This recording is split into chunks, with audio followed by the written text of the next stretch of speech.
Bueno, buenos días, buenas tardes, buenas noches para quienes me estén escuchando. Esto es un video del grado de Psicología de la UNED. Estamos con la materia Psicología del Desarrollo 2. En este caso nos quedamos en el capítulo 7. Esta es la segunda parte del vídeo. Por recapitular un poco donde nos habíamos quedado, que el último video, la última parte quedó un poco cortada por mi ordenador que ya estaba un poco cansado. Estábamos comentando lo que era, volvemos un poquito para atrás, la concepción de lo que es la teoría de la mente como precedente de lo que es el desarrollo metacognitivo. O sea que la teoría de la mente es como el aspecto evolutivo que precede a el desarrollo metacognitivo. Habíamos citado lo que se vio en Psicología del Desarrollo 1, que era la tarea de la falsa creencia, donde teníamos el test que se hizo con niños de 4 años, donde se ve claramente el desarrollo evolutivo y el tema justamente de la falsa creencia, donde con Sally y con Ana y con el juego de una canica y dos cajitas, Sally escondía la canica en su caja y se retiraba del lugar, como lo muestra la foto. Entonces en ese momento Ana coge la canica de la cesta, la guarda en su caja y la pregunta es cuando vuelve Sally al entorno, ¿no? Donde estaba presentado el experimento, el test, donde con 4 añitos en esa etapa, donde buscaría Sally la canica. En esa edad, de acuerdo a lo que la teoría de la mente versiona, indica que los niños tienen esa falsa creencia, no son capaces de ponerse en el lugar del otro o de cuestionar que la otra persona podría haber llegado a cambiar el objeto del lugar y van directamente a buscar la canica donde originalmente se dejó en el experimento. Entonces, en el cuadro 7.1 del tema 7, nos habla de la evolución de las concepciones sobre la representación mental basado en este experimento, ¿no? Y nos comenta que la concepción reproductora de la mente, que es como la fase inicial, hacia los 3 años, el niño concibe la representación mental de la realidad como una copia isomórfica de la misma, accesible a todos de manera directa. La mente solo genera conocimiento y creencias verdaderas. Teoría de la copia directa de Wellman de 1990. Por ejemplo, si sabe que una caja de caramelos tiene lápices, no admitirá que alguien piense que la caja contiene caramelos. Es la realidad isomórfica, ¿sí? Pero no significa que el niño no acepte la posibilidad de representaciones que no se corresponden con la realidad. Diferencia lo que es producto de la imaginación y lo que es producto del conocimiento. Las representaciones fieles de la realidad es lo que el niño de 3 años asocia con creencias, entendiendo que recogen de forma directa lo que el mundo es. Acá vemos el ejemplo de la prueba de Sally y Ana con la canica. En contraste con las imaginaciones, que son un producto autónomo de la mente, las creencias están indisolublemente ligadas al mundo externo, surgen de la experiencia y llevan a actuar de manera consecuente. Esto es lo que se da en la etapa evolutiva, digamos, alrededor de los 3 años, como una etapa inicial. Luego, lo que es la concepción interpretativa de la mente, en una etapa intermedia, hacia los 4 años, el niño comienza a asociar los productos del conocimiento, las creencias y las afirmaciones al proceso mental por el que se generan. Supone reconocer el papel mediador del sujeto que conoce frente al papel impositor del objeto conocido. La mente no reproduce la realidad, sino que la interpreta y puede generar creencias falsas. Se empezaría a resolver adecuadamente la tarea de la falsa creencia. Y luego, la concepción constructiva de la mente, en la etapa final, esta concepción interpretativa de la mente derivaría en una visión constructiva y no meramente interpretativa, ya que toda interpretación depende del propio conocimiento. La mente reconstruye la realidad en una representación propia. Es el agente quien reconstruye en la mente lo que supone reconocer la primacía del mismo como fuente del conocimiento y generador de múltiples representaciones de esa realidad. O sea que en esa etapa final eh, construimos pensamientos. En esa etapa se hace una percepción de la realidad y luego en la mente se reconstruye esa interpretación del entorno. Según Pozo, estas tres concepciones de la mente, inicial, intermedia y final, en conjunto conformarían un progreso metacognitivo relativamente continuo y reflejo de cambios conceptuales más profundos y significativos, que atañen a supuestos epistemológicos, subyacentes, intuiciones o creencias de base, por lo que es el propio conocimiento y el propio acto de conocer. Bueno, está muy bien esto de refrescar conceptos que vimos en cursos anteriores. Es muy interesante el desarrollo evolutivo y lo que vemos en cada una de las etapas y cómo el niño conoce su exterior, digamos, y la concepción que tiene del mismo. Y a través de este tipo de pruebas, que la posibilidad de ejecutarlas como estudiantes nos da una visión un poco más amplia de la teoría que estamos viendo en el libro. Así que a ver, si tienen la posibilidad de hacerlo, es muy recomendable porque así como estrategia, como lo veíamos en el capítulo anterior, el tema de la comprensión lectora y tal, el hecho de poner en práctica estas teorías es una estrategia para dar una comprensión más profunda al tema que estamos tratando, que es, bueno, a mí en particular me gusta mucho, esta materia, y ponerlo en práctica y ver el tema, la cuestión evolutiva y lo que los niños son capaces en cada una de las etapas y en consecuencia a nivel educativo, a qué pueden estar expuestos, cómo pueden aprender y cómo papás, mamás, tutores, tías, abuelos, etcétera, podemos ayudarles según la etapa evolutiva en la que se encuentran. Es muy interesante. Bueno, nos dirigimos al punto número 4, desarrollo de la metacognición en la infancia y la adolescencia. Perspectiva teórica tradicional. Los modelos de Piaget y Vygotsky, vemos aquí a nuestros inspiradores de esta materia, son antecedentes al estudio del desarrollo metacognitivo.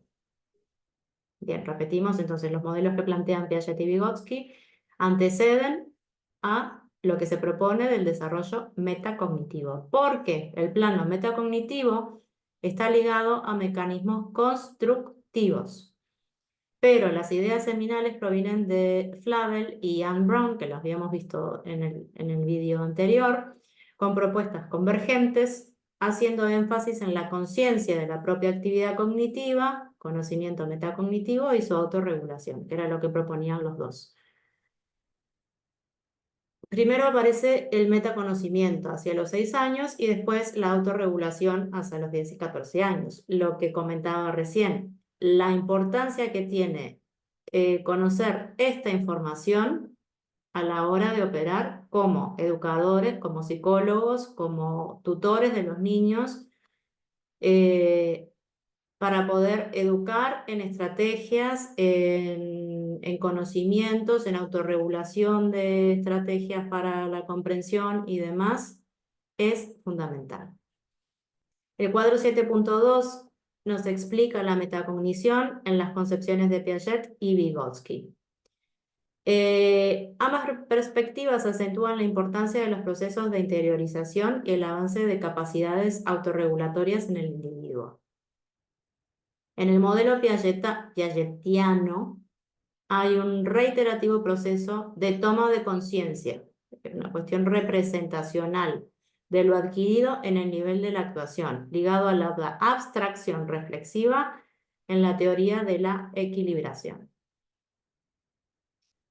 La concepción de Flavel de metacognición que vimos anteriormente parte de la idea piagetiana porque implica un aumento de la complejidad estructural del sistema cognitivo, además del acceso consciente que va desde las regulaciones automáticas hasta la regulación activa consciente.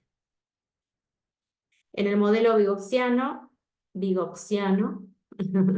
el desarrollo metacognitivo está involucrado en el tránsito necesario desde el plano interpsicológico social, porque o sea, recordemos que Vygotsky habla de la importancia del entorno, de la interacción social para lograr ese conocimiento, al intrapsicológico individual, que es una transformación de las mediaciones de los agentes sociales, regulación externa en medios internos, autorregulación. O sea que Piaget habla de ese proceso de toma de conciencia representacional y que está ligado a una abstracción reflexiva. Vygotsky habla de ese desarrollo metacognitivo y un tránsito necesario desde el plano interpsicológico a lo intrapsicológico, o sea, de lo social, sigue planteando lo social a lo individual, y que es una transformación desde lo externo a lo interno, ¿vale? Desde lo social a lo individual. Ellos mantienen sus conceptos y los reflejan en cada una de las teorías, etapas y demás. El desarrollo como elaboración, ellos mantuvieron sus conceptos. Corrijo, fe de ratas. El desarrollo como elaboración, adquisición e internalización de instrumentos autorregulatorios supone un reconocimiento a lo que ahora entendemos por metacognición. Así, desde la perspectiva vygotsiana, el desarrollo cognitivo sería esencialmente desarrollo metacognitivo. Destaca la noción de Vygotsky de la zona de desarrollo próximo, que era el concepto fundamental en la teoría de Vygotsky. Repito, el desarrollo como elaboración, adquisición e internalización de instrumentos autorregulatorios supone un reconocimiento de lo que ahora entendemos por metacognición. Así que el desarrollo cognitivo sería esencialmente para Vygotsky un desarrollo metacognitivo. En esa cuestión del desarrollo próximo que lo habíamos visto antes. Igualmente lo refrescamos aquí en este cuadro. Para Piaget, que hablaba de abstracción reflexiva, es el proceso por el que el individuo obtiene conocimiento a partir de sus propias acciones sobre los objetos. La equilibración, que también estaba ligada al concepto de Piaget, en la teoría piagetiana, de la tendencia natural del organismo hacia el equilibrio en los procesos evolutivos básicos, la adaptación y organización. Es el cuarto factor que explica los estadios del desarrollo y el más importante, coordinador de los demás, y base de la capacidad autorregulatoria del organismo en la adaptación al medio y la organización psicológica. Junto con estos dos procesos constituye el conjunto de las invariantes funcionales. Y luego el concepto básico de Vygotsky, zona de desarrollo próximo, es la noción vygotskiana que se refiere a la distancia entre el nivel de desarrollo real del niño y el nivel de desarrollo potencial al que el niño podría llegar. Y esa diferencia está justamente apoyada en lo que es la interacción social, ese andamiaje, digamos, que los adultos, tutores, maestros, padres, etcétera, hacemos para que esa diferencia entre su desarrollo real y su desarrollo potencial se aproxime. En ese, como en el término que se utiliza en inglés, scaffolding, ese andamiar el conocimiento de los niños para que lleguen a ese objetivo de desarrollo potencial. El desarrollo del conocimiento metacognitivo. Siguiendo el modelo de Flavel, el conocimiento metacognitivo abarca el conocimiento declarativo que adquirimos sobre las características de la persona, la tarea y las estrategias, que afectan a nuestro rendimiento en las tareas de naturaleza cognitiva. En las tres se produce un aumento muy significativo en los años de la educación primaria respecto al periodo preescolar. Las características de la persona en el campo de la metamemoria destaca el avance en las evaluaciones de la propia competencia, así como los pronósticos sobre el propio desempeño en tareas de memoria. Los niños de 5 y 6 años sobreestiman sus capacidades y rendimiento. Los niños de 9 y 11 años son más realistas, admitiendo sus limitaciones y reconociendo que otros pueden tener un recuerdo mejor o peor que el suyo. Hasta los 8 o 9 años, la mayoría de los niños identifican mayor esfuerzo con mayor habilidad. Esfuerzo, habilidad o mejor resultado, lo que favorece esa visión optimista de su competencia entre los 8 y 9 años. Es muy real esto. Pero a partir de los 10 a 12 años tienen más peso las comparaciones sociales y las evaluaciones externas. La importancia de las etapas evolutivas, lo que decía anteriormente, cómo cambia la visión de los niños en cada una de ellas, en consecuencia de su rendimiento, su aprendizaje y su propia, en este caso, su propia concepción. En las variables de la tarea, un desarrollo importante es el que refiere a la creciente conciencia y conocimiento sobre los objetos de las tareas, pues ello permite elegir mejor la forma de abordarlas y las estrategias a seguir. Las estrategias, que es el conocimiento del niño, también conlleva una mayor comprensión de los aspectos procedimentales y condicionales. Parece darse una evolución desde el recurso a fuentes externas hacia una mayor confianza en las estrategias propias o internas. El conocimiento estratégico de los estudiantes más jóvenes es más impreciso. Los niños de 8 a 10 años, por ejemplo, confunden la estrategia de resumir con la de contar lo que han leído. Esto, por supuesto, se va desarrollando conforme van creciendo y esto se enseña. Las estrategias se enseñan. Algunas las realizan, puede ser que las realicen implícitamente porque, como veíamos anteriormente, notan cierta dificultad en una tarea, entonces implícitamente, inconscientemente, ese niño repite la tarea o el ejercicio para poder comprenderlo mejor, pero también es cierto que las estrategias se educan finalmente y es muy importante tener en cuenta la edad evolutiva de los niños para ver justamente a qué son capaces en cada una de esas etapas. No podemos pretender que un niño de 5 o 6 años elabore una estrategia de resumir, esquematizar, como lo puede hacer un niño de 12 años, por ejemplo. Directamente no es posible. Los aspectos condicionales de las estrategias parecen adquirirse de forma más tardía, no antes de la adolescencia. Forrest, Priestley y Weiler en 1984 encontraron que solo los mejores lectores de 12 años eran conscientes de que la estrategia lectora ha de ajustarse al propósito de la lectura. Un poco lo vimos esto en el capítulo anterior de comprensión lectora. Y de hecho leían de forma diferente cuando tenían que estudiar un texto que cuando solo tenían que localizar algún detalle. Esto del objetivo de la lectura es fundamental y lo que decíamos en los vídeos anteriores, la motivación que puede llegar a tener un niño dependiendo justamente del propósito de la lectura es diferente. Y las estrategias que se pueden desarrollar a la hora de enseñar a leer, enseñar a buscar información, es fundamental.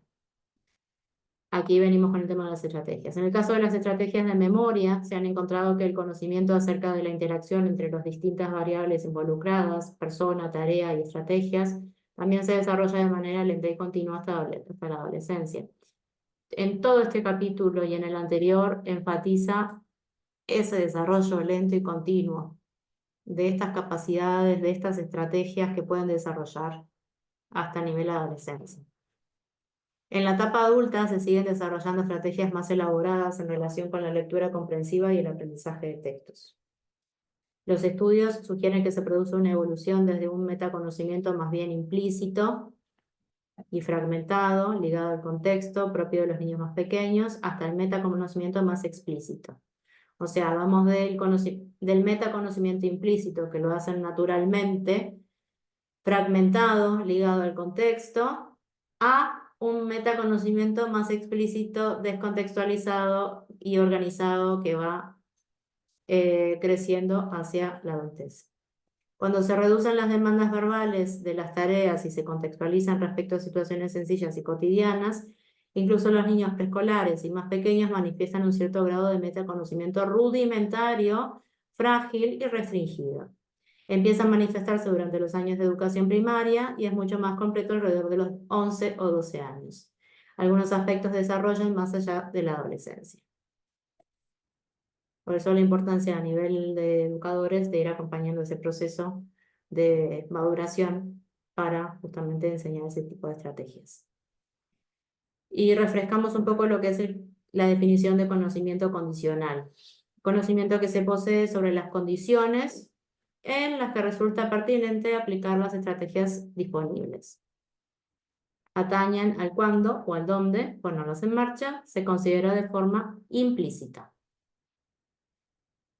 Seguimos con el desarrollo del control metacognitivo.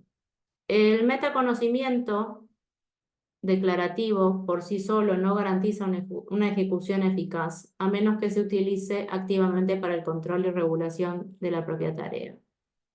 Esto atañe al componente procedimental de la metacognición para planificar, supervisar y evaluar nuestra propia actividad cognitiva. Nos sugiere que miremos más adelante la figura 7.1. Estos procesos de control funcionan en paralelo y de forma interactiva.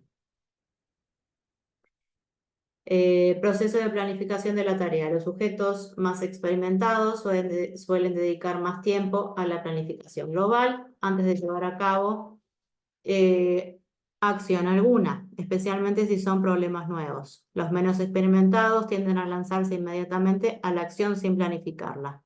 En estudios con tareas de escritura se encuentra que los niños más jóvenes e inexpertos, menores de 8 años, se limitan a contar lo que saben acerca del tema y pasa poco tiempo planificando, apresurándose a poner por escrito lo que se les ocurre, siguiendo una estrategia meramente asociativa hasta agotar las ideas. No hacen planificación, sino que se guían por los planes locales del momento.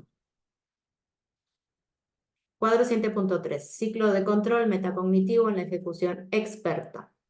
Adaptado de Gutiérrez Martínez y Mateos, 2003. Antes, durante y después. Un poco lo habíamos visto antes esto. La planificación en función de las metas, la supervisión y la evaluación. Antes de emprender una tarea específica, los expertos establecen cuáles son los objetivos que pretenden alcanzar y planifican el procedimiento a seguir para conseguirlos. Los lectores expertos, por ejemplo, primero establecen un propósito para la lectura. Localizar un dato específico, entretenerse, estudiarlo, extraer información, realizar un trabajo. Y determinan el nivel de comprensión que pretenden alcanzar.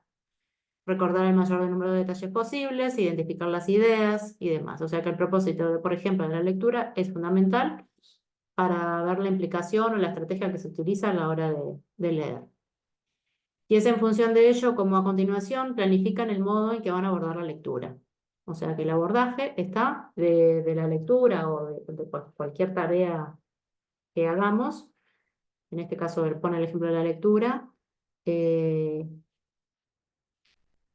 Pone en esa planificación, digamos, el propósito como el propósito de esa actividad, en este caso de la lectura, para definir la profundización, digamos, que vamos a hacer o la estrategia que vamos a utilizar para poder comprender mejor esa tarea o ese texto en este caso. Así, si el lector pretende, por ejemplo, extraer y comprender las ideas principales, podría decidir prestar una mayor atención a la información que considere más relevante y podría seleccionar algún procedimiento para destacarla, como el subrayado o la toma de notas. Eso es el antes. El durante implica la supervisión y regulación del proceso seguida. Durante la aplicación del plan trazado, los expertos comprueban si van progresando en la dirección de los objetivos fijados y, en caso negativo, buscan la fuente de los problemas. Como resultado de esa supervisión, regulan sus acciones en el durante, introduciendo los ajustes que crean necesarios. Siguiendo con el ejemplo anterior, el lector podría percibir que tiene dificultades para entender cuál es la idea global que se desarrolla en una parte del texto y decidir que va a leer más detenida en esa parte o que la va a leer de nuevo o que va a realizar un esquema, etc. O sea, en el durante se pueden tomar decisiones que atañen a recalcular, digamos, el plan que se tenía inicialmente. Después, evaluación de los resultados obtenidos. Después, una vez completada la tarea, los expertos evalúan los resultados obtenidos, determinando la medida en que los objetivos establecidos se han alcanzado. ¿Logré entender el texto? Sí, perfecto. Entonces, esta estrategia que utilicé me sirve y seguramente la vaya a replicar en otra actividad similar. ¿No comprendí el texto? Pues hago como un recalculando y vuelvo a rediseñar, planificar otra estrategia que me permita abordar el material de mejor manera para lograr esa cognición. El lector de nuestro ejemplo podría comprobar si ha llegado a comprender las ideas principales elaborando un resumen del texto. Se han podido contrastar diferencias evolutivas en la habilidad para supervisar y regular la propia actividad cognitiva durante la ejecución de la tarea. Entre los 8 y 12 años no se suelen detectar espontáneamente las lagunas e inconsistencias presentes en los textos leídos. Los adultos en general tampoco se muestran muy hábiles detectando la falta de cohesión o de claridad en las ideas. Cuando se experimenta una ilusión de comprensión de un texto, se omitirán las acciones dirigidas a fomentar esa comprensión. Relectura, búsqueda de información en los siguientes fragmentos, parafraseo, realización de inferencias, consulta de fuentes externas. Los niños suelen presentar dificultades para evaluar los resultados que han alcanzado al finalizar la tarea. Por ejemplo, tienen escasa adecuación de los juicios sobre cuándo se considera aprendido un material estudiado o poseen erróneas impresiones sobre el grado de conocimiento alcanzado. El progreso es notablemente lento hasta la adolescencia.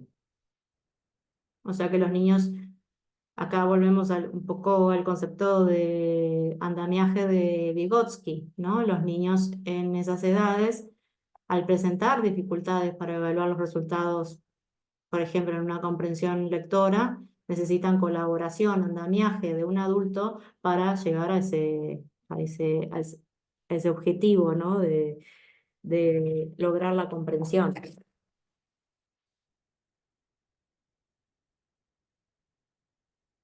Se ha constatado una mejora evolutiva en la utilización más eficiente del tiempo de estudio en función de la dificultad del material. Es fundamental, key de la cuestión, la dificultad del material. Desde los 6 años se empiezan a distinguir los distintos niveles de dificultad, pero solo a partir de los 10 años se dedica más tiempo y esfuerzo al material más difícil. Las diferencias evolutivas no atañen tanto al metaconocimiento en sí como a su eficiente aplicación al control autorregulatorio. O sea que la dificultad del material va a tener como consecuencia la, la mayor dedicación o no, y también, por otro lado, cuestionaría la dificultad del material a la que se expone a los niños en la etapa escolar y demás, que tiene que ser acorde con su etapa evolutiva, para lograr justamente el objetivo que es la comprensión. No podemos exponer a un niño de 6, 7 años a un material de repente eh, que contenga expresiones o cuestiones difíciles de comprender para esa edad, porque por más que se exija, que se autoexija o que le exijan, el nivel de comprensión no se va a alcanzar por su etapa madurativa. 4.2. Funcionamiento ejecutivo y regulación metacognitiva. El desarrollo de las capacidades autorregulatorias parece tener sus raíces en el desarrollo de la TOM, en cuanto implica una creciente conciencia del carácter inferencial e interpretativo constructivo de los procesos mentales. El interés por el funcionamiento ejecutivo surge especialmente en el ámbito de la neurociencia cognitiva, atención aquí, interesada por los mecanismos y estructuras cerebrales involucradas en la regulación cognitiva y de la conducta, como el control atencional en situaciones de interferencia o la capacidad de inhibición frente a las tendencias de respuestas inapropiadas. Súper importante. Las estructuras cerebrales están implicadas en el funcionamiento ejecutivo y en el control, en lo que es la cognición. ¿Sí? Por ejemplo, la inhibición, el control atencional, etc. Se reconoce una natural conexión entre la regulación metacognitiva y los procesos de control ejecutivo. Ambos exploran la misma dinámica de modulación autónoma de la propia cognición, control interno, haciéndola más flexible e independiente respecto a los estímulos y datos, control externo. Esto resulta importante en situaciones novedosas para que no se dispone de respuestas aprendidas, para las que no se dispone de respuestas aprendidas, perdón. Según Fernández Duque, 2000, el control metacognitivo ejecutivo guía la acción cuando para lograr una determinada meta no existe un esquema preestablecido de la actuación. Se enfatiza la importancia de la conciencia como componente central de estos procesos ejecutivos. El proceso ejecutivo de la mano del control metacognitivo y el control voluntario, en contraste con esquemas procedimentales y automatizados. Atención aquí, o sea que se enfatiza la importancia de la conciencia como componente central de los procesos ejecutivos y del control voluntario, en contraposición con los esquemas procedimentales automatizados. O sea que los procesos ejecutivos en relación con la conciencia, en contraposición con los procesos automatizados. Brown, en 1978, parte de la distinción de la psicología del procesamiento de la información, procesos automáticos y procesos controlados, para definir la metacognición como la capacidad de autorregular la propia actividad cognitiva durante el intento activo y deliberado de resolver problemas. Algún grado de conciencia y conocimiento explícito del propio funcionamiento cognitivo parece condición esencial para la autorregulación de la actividad cognitiva. Todo esto ha servido para descomponer la regulación metacognitiva en operaciones mentales más discretas: detección de errores, resolución de conflictos atencionales o control inhibitorio. Por ejemplo, Shimamura, en el año 2000, describe 4 procesos ejecutivos en la memoria operativa, base de la regulación metacognitiva: selección, mantenimiento, actualización y redireccionamiento de la información. García Madruga y Gómez Veiga y Vila enfatizan el contraste entre ese tipo de procesos online, focalización, cambio atencional, actualización e inhibición, y los de orden superior, ligados al control propiamente metacognitivo y emocional, planificación, revisión y control emocional. En el cuadro 7.4 vemos los componentes del control ejecutivo en la regulación metacognitiva, lo que mencionamos anteriormente de Shimamura.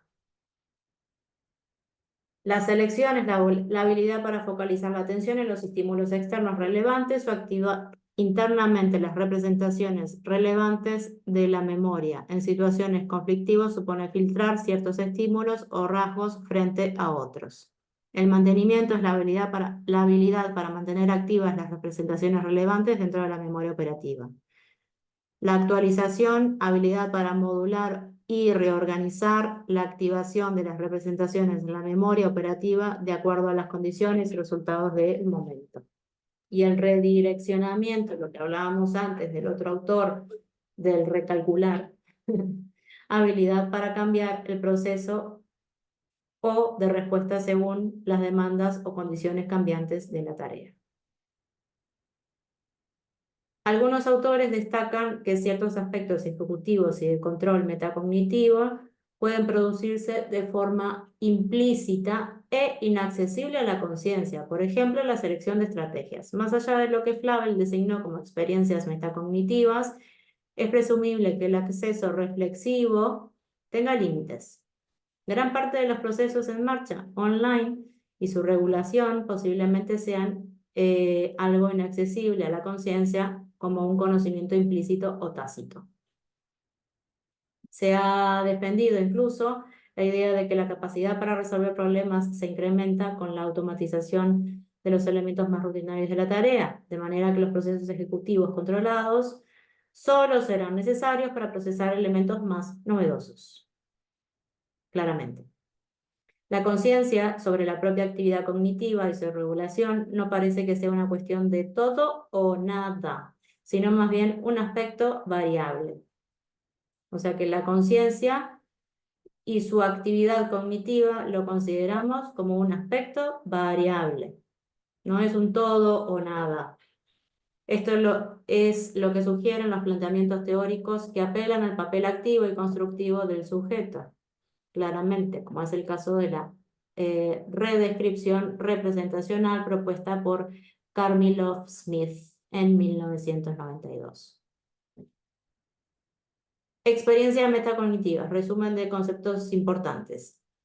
Ideas, pensamientos o sentimientos que acompañan a la actividad cognitiva según las metas perseguidas. Esto ya lo conozco o me parece que voy por buen camino, constituyen la base de los procesos de regulación, supervisión, por los que implican cierta conciencia. El acceso reflexivo toma conciencia sobre el conocimiento y su uso, permitiendo reflexionar sobre el mismo y verbalizarlo. Es un conocimiento metacognitivo. El otro plano de la metacognición sería el acceso múltiple, que se refiere a la habilidad para utilizar flexiblemente el conocimiento disponible según las demandas de la tarea. Redescripción representacional. Se define como un proceso cíclico de la representación reiterativa en diferentes formatos, más o menos explícitos o más o menos accesibles. Según los tipos de contenidos y los momentos del desarrollo, según Kamilov Smith, el conocimiento del niño comienza siendo implícito, lo que comentábamos anteriormente, que de repente realizan una tarea e inconscientemente la repiten porque inconscientemente detectan una cierta dificultad en ella, y procedimental, o sea, implícito y procedimental, para volverse progresivamente más explícito y declarativo, aunque algunos aspectos podrían tener un recorrido inverso, destrezas automatizadas. Y nos vamos al punto número 5 y último de este tema. Ya nos queda nada. No, penúltimo, perdón, 5.6. Que es el desarrollo metacognitivo tardío, que lo veíamos en el esquema anterior, el conocimiento epistemológico. Bien, tema interesante. La integración del metaconocimiento con la regulación metacognitiva se hace posible a través de la construcción de teorías metacognitivas. Esto es, sobre la base de un conjunto de creencias e instituciones más o menos articuladas sobre lo que es la propia cognición y cómo opera la inteligencia en el acto de conocer. Este sería el último peldaño del desarrollo metacognitivo, lo que veíamos en el cuadro anterior de ese desarrollo tardío. El conocimiento de la propia mente y de la realidad mental avanza hacia una mayor generalidad y abstracción conceptual, lo que supone un desarrollo de carácter epistemológico, en el que se apoyan la autorregulación cognitiva, el pensamiento crítico y el razonamiento científico. El campo de estudio referido al conocimiento epistemológico resulta difícil de definir y acotar. Desde el punto de vista filosófico, la epistemología atañe a un particular campo de reflexión que busca establecer una teoría del conocimiento humano sobre su origen y su naturaleza como fundamento del quehacer científico en general. La epistemología particular, individual, se centra en cómo el individuo desarrolla sus concepciones acerca del conocimiento y del conocer y las utiliza para ampliar su comprensión del mundo. O sea que es como un cuestionamiento del cómo hacemos en general. Eso es la epistemología. Lo que nos interesa analizar en el ámbito psicológico individual es cómo y en qué medida las creencias o supuestos epistemológicos sustentan otros desarrollos cognitivos y en particular los metacognitivos. Ese cómo y ese qué de analizar las creencias. El desarrollo que se produce en el metaconocimiento aplicado a la resolución de problemas y tareas cognitivas parece relacionarse con una evolución paralela de las creencias epistemológicas subyacentes en torno a los procesos y pensamiento y aprendizaje. Existen diversas líneas de investigación que proponen modelos de desarrollo con trayectorias semejantes, desde posiciones iniciales simples meramente dualistas y realistas, hasta posiciones finales mucho más elaboradas, constructivistas y relativistas. Vamos a referirnos aquí específicamente al modelo propuesto por Deanna Kuhn, 91-99-2000.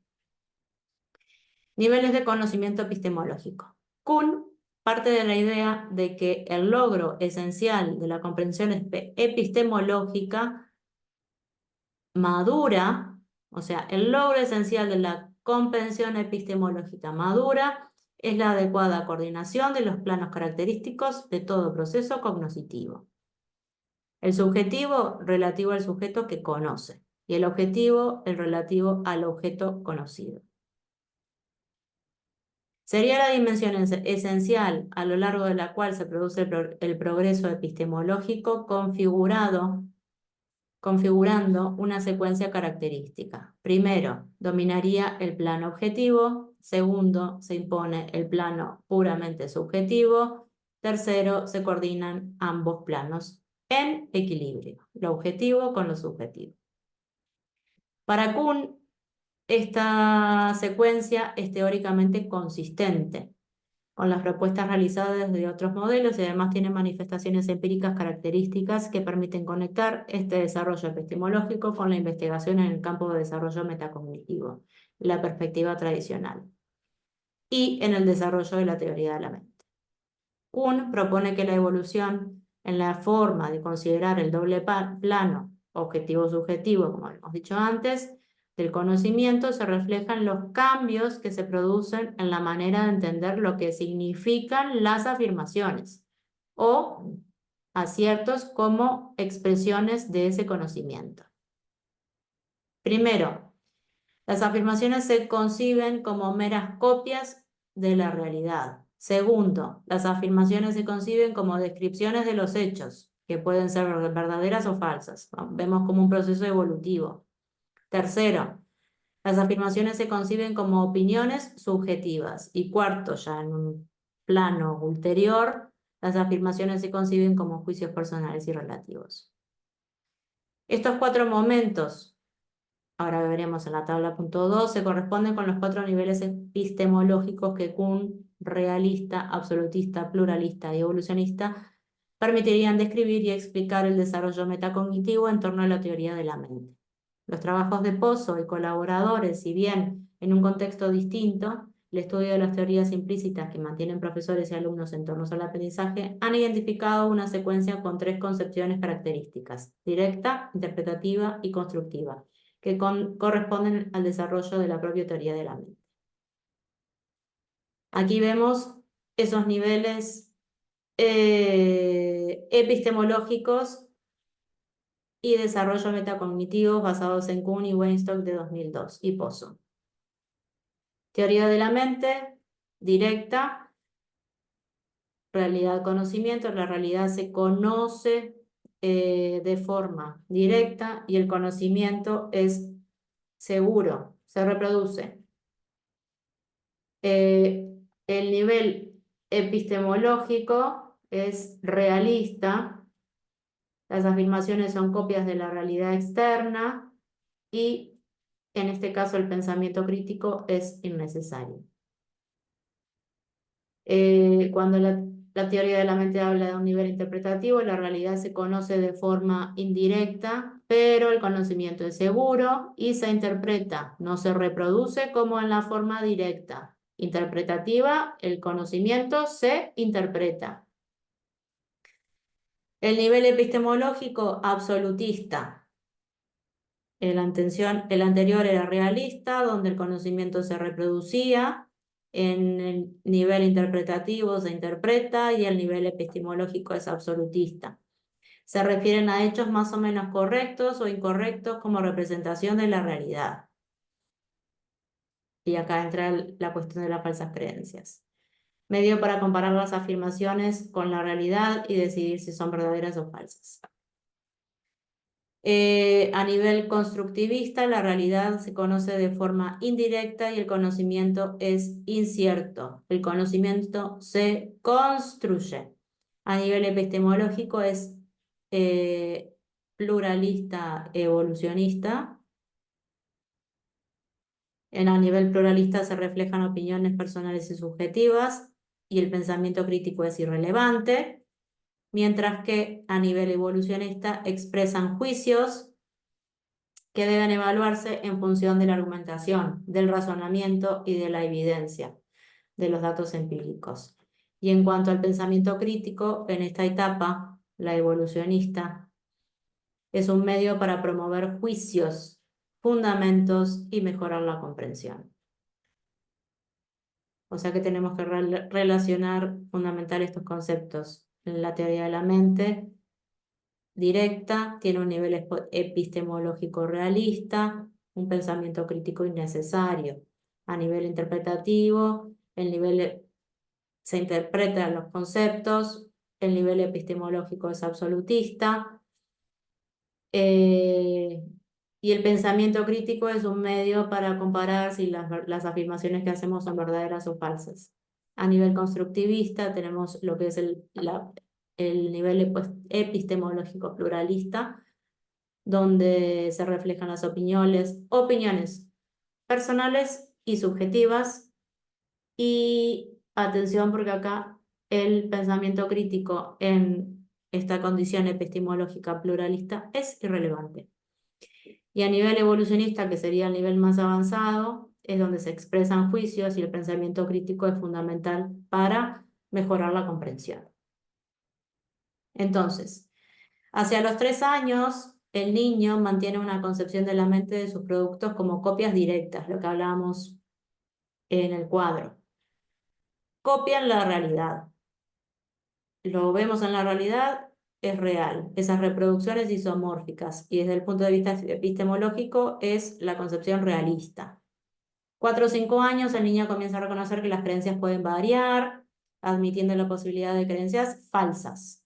Reconoce el papel de la mente como intérprete, interpretativa, que puede ser correcta o incorrecta. Reconoce que las afirmaciones que las personas hacen son simples, son simple expresión de sus particulares creencias, que pueden ser verdaderas o falsas. Si se asume esta correspondencia, puede decirse con plena certeza, así que epistemológicamente se trata de un punto de vista absolutista, lo que veíamos en el cuadro.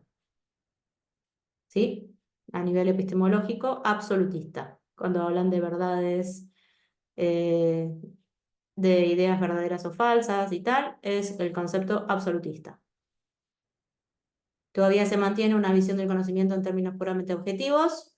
La realidad externa se descubre y se aprende, pero si las creencias y las afirmaciones no necesariamente coinciden con la realidad, se vuelven susceptibles a evaluación.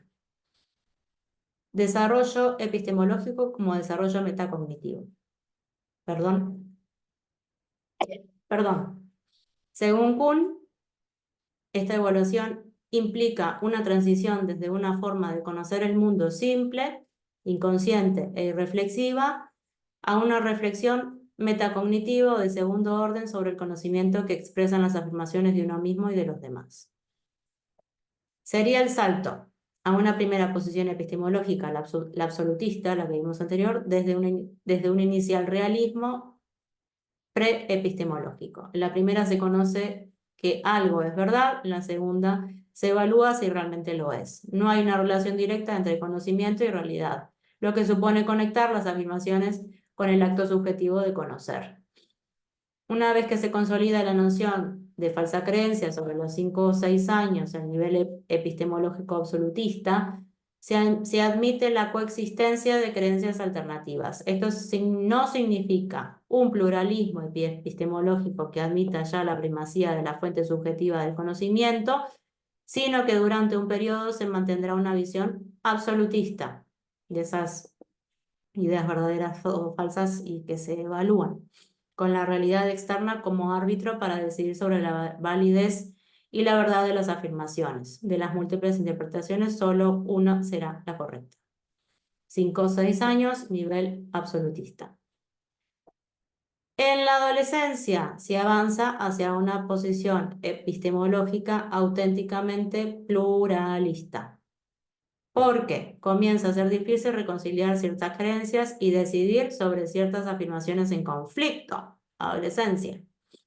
El plano subjetivo irá ganando dominancia como fuente de conocimiento, hasta desembocar en una auténtica teoría constructivista de la mente. Se construye el pensamiento. Se aceptarán las distintas interpretaciones y puntos de vista como productos igualmente válidos. Si se prima la idea de incertidumbre, puede llegarse a pensar que el conocimiento en sí mismo es incierto y personal, un conjunto de opiniones subjetivas con el mismo valor. Constructivismo que hemos visto hoy hacia el final. Desarrollo epistemológico como desarrollo cognitivo. No, pero más adelante. Nos quedamos por acá. El siguiente avance consistirá en la... Sí, aquí. El siguiente avance consistirá en la superación de esta especie de anarquía epistemológica del todo vale o nada vale, a través de una nueva visión en la que se tratarán de integrar y coordinar los dos planos, el objetivo o externo y el subjetivo e interno.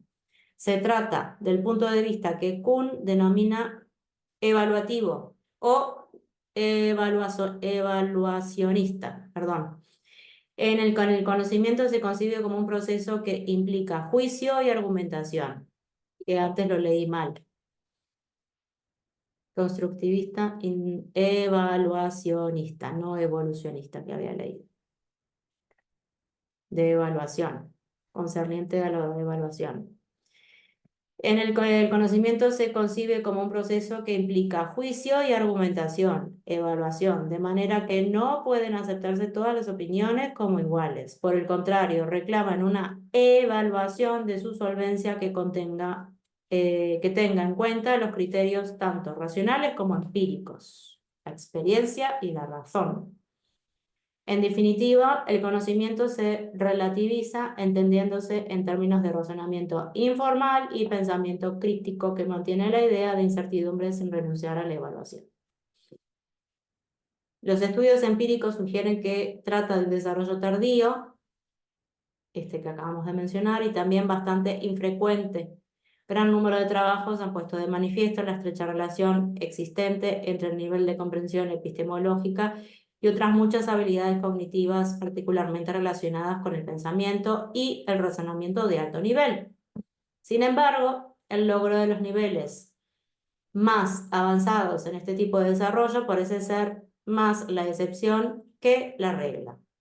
En los múltiples trabajos llevados a cabo invariablemente los sujetos que alcanzan las posiciones más evolucionadas, constructivistas y relativistas son claramente minoría. Entonces, un resumen de conceptos importantes antes de pasar al punto 6. Pensamiento crítico, reflexión cuyo objetivo es evaluar la consistencia de las ideas, la lógica, validez del razonamiento o la coherencia de la evidencia.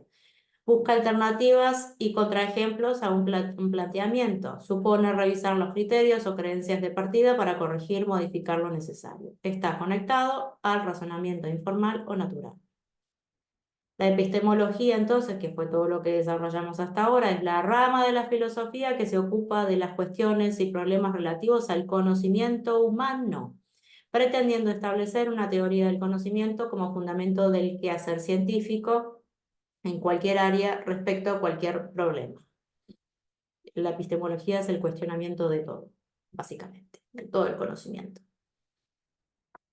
Y razonamiento informal se ejercita en situaciones naturales y cotidianas para defender la validez de opiniones y creencias. Toma la forma de argumentaciones abiertas en las que se ofrecen razones en apoyo de una determinada conclusión, o se juzgan las razones de los otros.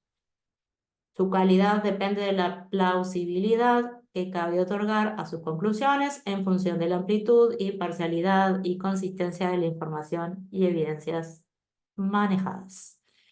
Y nos vamos al último punto, sí señor, del capítulo 7, que es la metacognición, aprendizaje y educación. Atención, bien interesante. La metacognición se desarrolla desde una teoría de la mente, como vimos antes, hasta una teoría del conocimiento. Una precede a la otra. Una evolución continua a través de un lento proceso de aprendizaje marcado por la creciente capacidad para reflexionar sobre las propias posibilidades y limitaciones. Metaconocimiento. Y para aprovecharlo en el objetivo de mejorar la autorregulación, ese control metacognitivo. Se ha evidenciado repetidamente que las dificultades encontradas son atribuibles a la insuficiente competencia para aplicar las estrategias de forma autorregulada y autónoma. Entonces, se plantea la necesidad de atender este aspecto en los planos educativos, diseñando programas y métodos orientados a fomentar el desarrollo metacognitivo para favorecer el rendimiento académico y para potenciar el aprendizaje autorregulado. Atención aquí. Que los estudiantes tomen un papel activo, bello todos estos conocimientos. Hay que ponerlos en práctica. Y constructivo, estableciendo sus metas y gestionando sus recursos, su motivación y sus conductas. Esto debería de ser como la zanahoria que tengamos todos los educadores a la hora de plantearnos programas de estudio, clases a programas, clases, etcétera, donde justamente se fomente en los estudiantes ese papel activo. Es algo progresivo que no se logra de un día para otro. Entonces, esto a nivel educativo, no solamente en el ámbito escolar, sino en el ámbito familiar, es fundamental. Muchos estudios han identificado las principales pautas a seguir. Existe clara evidencia de que la instrucción de carácter metacognitivo favorece el rendimiento escolar en primaria y secundaria, la lectura comprensiva, las matemáticas, etc. Y pongo paréntesis, atendiendo a las individualidades de los niños, fundamental, independientemente de los conceptos generales que tengamos de las diferentes etapas evolutivas, con la gran influencia que tenemos de Piaget, de Vygotsky, etc., es fundamental atender las individualidades de los niños en el curso escolar para que esto se pueda poner en práctica. Entonces, este tipo de instrucción todavía está escasamente implantada, sí, coincido. A esta escasez se añaden las dificultades metodológicas a nivel diagnóstico, coincido, el diagnóstico es fundamental, y de evaluación. Esperemos que todo esto cambie en el futuro, yo también. Una reflexión muy interesante para terminar el capítulo. Entonces, aprendizaje autorregulado, aprendizaje que se construye activamente, qué hermoso. Cada estudiante desde el punto de vista metacognitivo, motivacional y comportamental, sí. Supone disponer y aplicar estrategias de aprendizaje y ser capaz de seleccionar las metas, así como dirigir, supervisar el pensamiento, la motivación, la conducta, todo ello para que el estudiante tome la responsabilidad de su propio aprendizaje de forma gradual. Agrego esto, porque no lo van a lograr de un día para otro, pero de forma gradual los chicos, niños, adolescentes lo pueden ir aprendiendo. Enseñanza recíproca. El profesor y el alumno, atención, se turnan como guías de la actividad en la puesta en práctica de estrategias. Se establece una interacción y diálogo donde el aprendiz descubre la utilidad de las estrategias y el profesor va ofreciendo información relevante. Atención. Gradualmente se va transfiriendo control al estudiante. O sea, primero acá tenemos un poco entre líneas lo que proponía Vygotsky, ¿no? La interacción social y ese andamiaje que hace el tutor con el alumno entre el conocimiento real y el conocimiento potencial. Entonces, el instructor, el tutor va ayudando hasta que de a poco va soltando y el alumno lo va haciendo solo. Gradualmente se va transfiriendo control al estudiante para ceder la autonomía y así decidir cuándo y cómo y por qué emplear las estrategias. El instructor modela y guía la actividad cognitiva y metacognitiva al alumno, llevándole a participar en un nivel creciente de competencias mientras retira gradualmente el apoyo que le proporcionan. Y ese nivel creciente de competencia que transferimos a los alumnos es muy importante. Y repito, acorde a sus individualidades y potencialidades. Y finalizamos el capítulo, sí señor, con este cuadro 7.6, algunas pautas para la instrucción metacognitiva y el aprendizaje autorregulado. Instrucción estratégica explícita. La instrucción metacognitiva pretende favorecer la toma de conciencia y la comprensión de los propios procesos de aprendizaje, así como la autorregulación. Por tanto, se recomienda una instrucción explícita de las estrategias cognitivas y metacognitivas en todos sus aspectos, declarativos, procedimentales, condicionales. Es decir, enseñar no solo las estrategias como tales, sino enfatizar cómo y cuándo utilizarlas y por qué y cuáles serán los beneficiosos resultados que esos alumnos tendrán utilizando esas estrategias explícitas, declarativas. Luego, contextualización curricular. Consecuentemente, también resulta conveniente situar la instrucción metacognitiva en el contexto del currículo ordinario, incorporando los procedimientos dentro de la enseñanza de los distintos contenidos y materias, la lengua, la historia, las matemáticas, etc.